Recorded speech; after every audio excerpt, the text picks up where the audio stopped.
کی روح پہنچے گی، اللہ سوال کریں گا اے میرے فرشتے کون سے حالت میں اس کی جان نکال کو لایا؟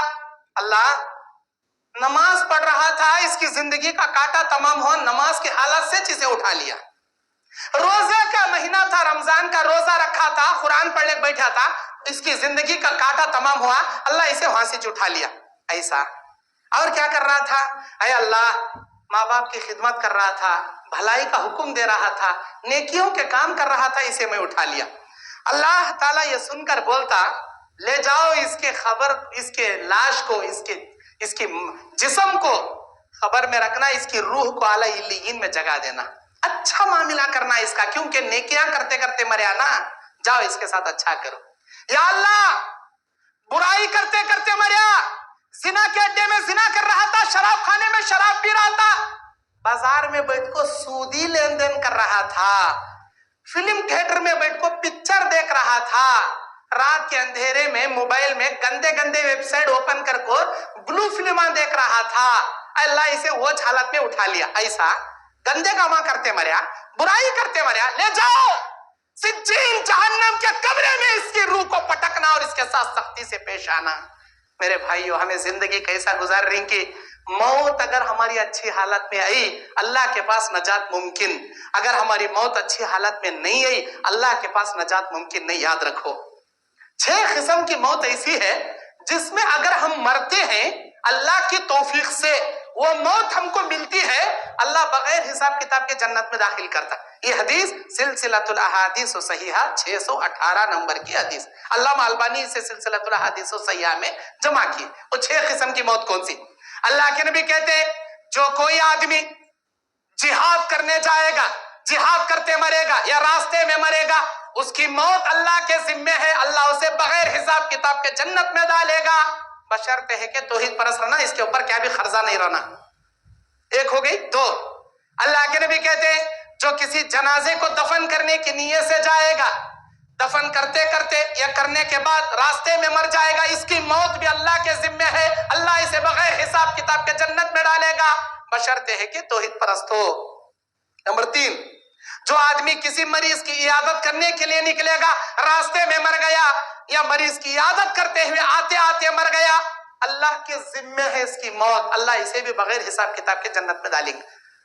مریض کی عیادت کرنا کتنا بڑا ثواب معلوم، خالی مریض کی عیادت کرنے نکلے تو اللہ آسمان میں فرشتے کھڑا کر بولتا اے اللہ کے بندے تیرے نام سے جنت میں محل اللہ بنا ڈالے، بہت بڑا محل اللہ بنایا، کیا خوش نصیب رہے تو مہمان مریض کی عیادت کرنے والا۔ نمبر 4، جو کوئی اپنے گھر میں اسلامی شعار بنا کے رکھتا ہے، بیوی بیٹیوں کو، بہن بیٹیوں کو پردے کا حکم دیتا ہے، بچوں کو نماز کی تعلیم دیتا ہے، خود بھی نماز پڑھتا ہے، قرآن پڑھتا ہے، گھر میں کوئی اسلام کے خلاف چلنے نہیں دیتا، کسی پر ظلم نہیں کرتا، انہیں گھر میں مریا تو بھی اللہ اسے بغیر حساب کتاب کے جنت میں داخل کرتا۔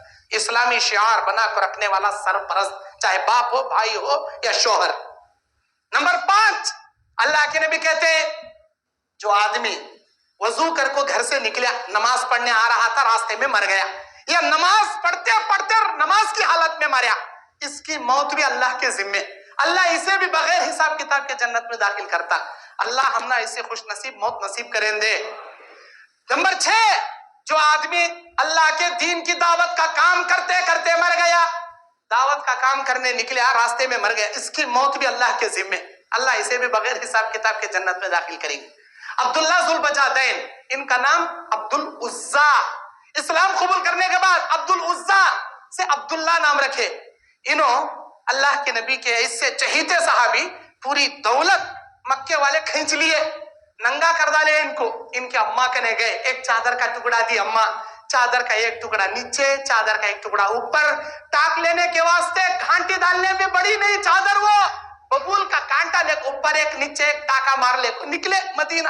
نبی علیہ السلام ان کی حالت دیکھ کر بولے عبداللہ یہ تمہاری کیا حالت ہے؟ اللہ کے نبی اسلام کے لیے سب کچھ قربان کر کے آیا ہوں۔ اللہ کے نبی ان کا لقب رکھے، 2 چادر کے ٹکڑے والے، آج سے تم عبداللہ ذوالبجادین ہو، عبداللہ ذوالبجادین۔ ایک غزوے میں جا رہے تھے، راستے میں شدید بخار، انتقال ہو گیا، نبی ان کی خبر میں اترے، اپنے ہاتھوں سے ان کو دفن کرے، اس کے بعد جو دعا مانگے عبداللہ ذوالبجادین کے لیے، خبر پر کھڑے اللہ اکبر. صحابہ کہتے ہیں کاش عبداللہ ذوالبجادہ ان کی جگہ ہم مرے ہوتے, نبی اکرم کی یہ پیاری دعا ہمارے لیے ملتی تو کتنا اچھا ہوتا. نبی نے کہا عبداللہ ذوالبجادہ جہاد کی نیت سے نکلا تھا, راستے میں انتقال ہوا, تب بھی اللہ اسے شہادت کی موت کا درجہ دے گا. 6 قسم کی موت ایسی ہے جس میں اللہ آپ کو شہادت کا درجہ دیتا ہے. پانی میں ڈوب کر مرنے والا شہادت کی موت مرتا ہے. ہونا کا ڈوب کو مرنا نہیں, کیا کہ پانی میں گئے ڈوب کو مر گئے. پانی میں ڈوب کر مرنے والا شہیدی موت. چھت کے نیچے دب کر مرنے والا, تمہیں گھر میں بیٹھی اچانک گھر گر گیا, تمہارے اوپر گر گیا, چھت کے نیچے دب کر مرے, اللہ کے نبی کہتے ہیں شہادت کی موت. نمبر 3, پیٹ کے درد میں مرنے والا شہادت کی موت. تڑپ تڑپ کو مر گیا, اپینڈکس کا درد, کڈنی سٹون کا درد, کیا کہ ایک پیٹ میں گڈھا آ گیا, وہ گڈھا پھوٹ گیا, تڑپ تڑپ کو مرے, پیٹ کے درد سے مرنے والا شہیدی موت. اور اللہ کے نبی کہتے ہیں اپنے بیوی بچوں کی عزت کی حفاظت کرتے ہوئے چور سے لڑنے والا. چور گھر میں گھسیا, بول رہا پیسے نکال, تیری بیوی کے ساتھ ریپ کرتا ہوں, تیری بیٹی کے ساتھ ریپ کر. آپ کیا بولتے ہیں؟ پیسے ہونا تو لے لے با, سننا ہونا تو لے لے با, میری بیوی کو چھینا کو میری بیٹی کو چھینا, نہیں میں ریپ کرتا ہوں. تب آپ اسے لڑتی. اگر انہیں چاقو بھونکیا یا شوٹ کر ڈالا, اللہ کے نبی کہتے ہیں جو آدمی اپنے مال اور اپنے جان اپنی عزت کو بچاتے ہوئے چور سے لڑ کر مرے وہ بھی شہیدی موت مرے گا. نمبر 4 ہو گئے. نمبر 5, طاعون کی بیماری میں مرنے والا شہیدی موت. پلیگ, طاعون, گاؤں کا گاؤں تباہ ہو جاتا. وہ ہمیں نہیں دیکھے, ہمارے دادا ہمارے پردادا دیکھی وہ بیماری, ہماری یہ نیو جنریشن نہیں دیکھی وہ بیماری, نہیں دیکھی. طاعون کی بیماری میں مرنے والا شہید. اگر وجے واڑا میں طاعون آیا, وجے واڑا والے کو باہر جانے کا آرڈر نہیں, وجے واڑا میں دوسرے آدمی کو آنے کا آرڈر نہیں, اس بیماری میں مرنے والا شہیدی موت. نمبر 5.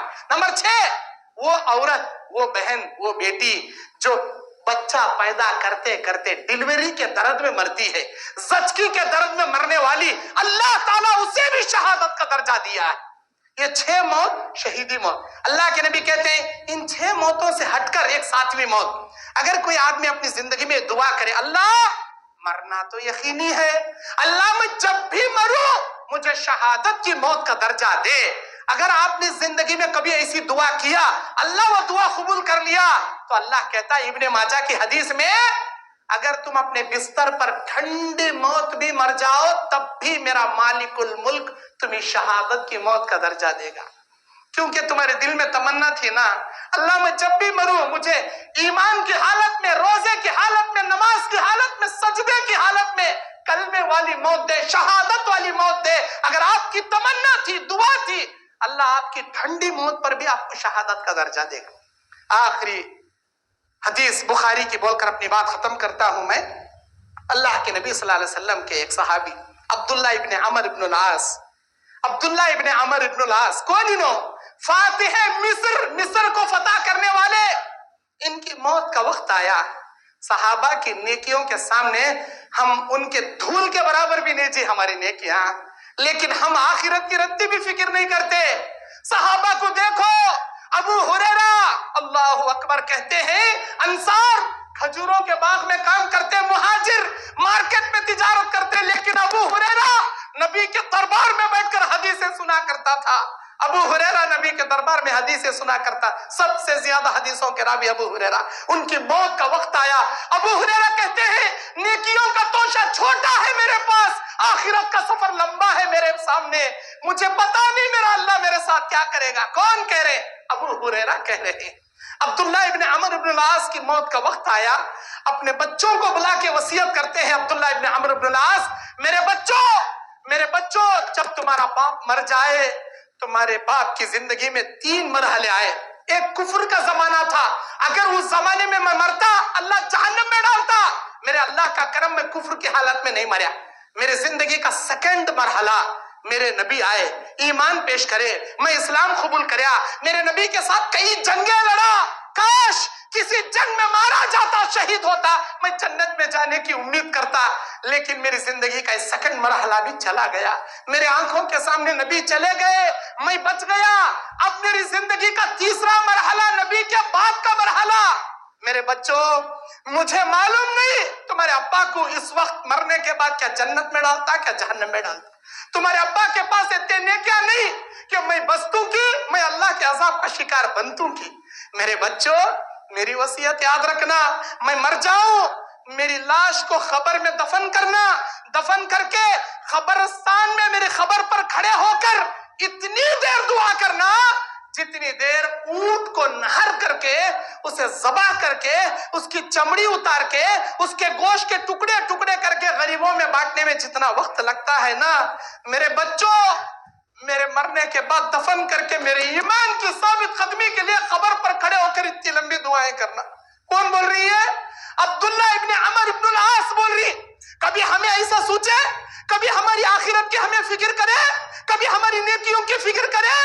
ہم نہ خالی پیسے کی فکر، پیسے آئے تو سکون سے نیند آتی، پیسے چلے گئے تو نیند اڑ جاتی۔ نبی علیہ السلام کے پاس 4 اوقیے چاندی آئی، 3 منگنے والے کو دے ڈالے، 1 اوقیہ تھکیے کے نیچے رکھ لیے، رات بھر کروٹاں بدل رہی میرے نبی۔ اما عائشہ نے پوچھا کیا ہوا جی تم نا، کیا طبیعت بگڑی کیا؟ کئی کو اے اللہ کے نبی اتنے بے قرار ہیں؟ نبی نے کہا یہ چاندی کا سکہ مجھے رات بھر سونے نہیں دے رہا، یہ چاندی کا سکہ مجھے سونے نہیں دے رہا۔ اگر اس رات میرا انتقال ہو جائے، میرا اللہ اس چاندی کے سکے کے بارے میں مجھے پوچھے کہ یہ چاندی میں دوسروں کا حق رکھا تھا، تو اپنے پاس رکھ کو میرے پاس کیسا آیا، میں کیا جواب دوں؟ یہ سکہ مجھے سونے نہیں دے رہا، جب تک کہ میں کسی غریب کے حوالے نہ کروں مجھے سکون نہیں ملے گا۔ ہمارے نبی کے پاس دولت ہے تو نیند نہیں آتی تھی، آج ہمارے پاس دولت ہے تو نیند آتی، دولت چلی گئی تو نیند اڑ جاتی۔ اللہ سے ڈرو، نیکیوں کا توشہ تیار کرو، آخرت کی فکر کرو، اللہ کی جنت کی فکر کرو، دولت کی فکر کبھی مت کرو۔ دولت ایک ایسی چیز ہے جو بغیر مانگے حلال طریقے سے کوشش کرنے والے کے قدموں میں اللہ لا کر ڈال دیتا ہے۔ اللہ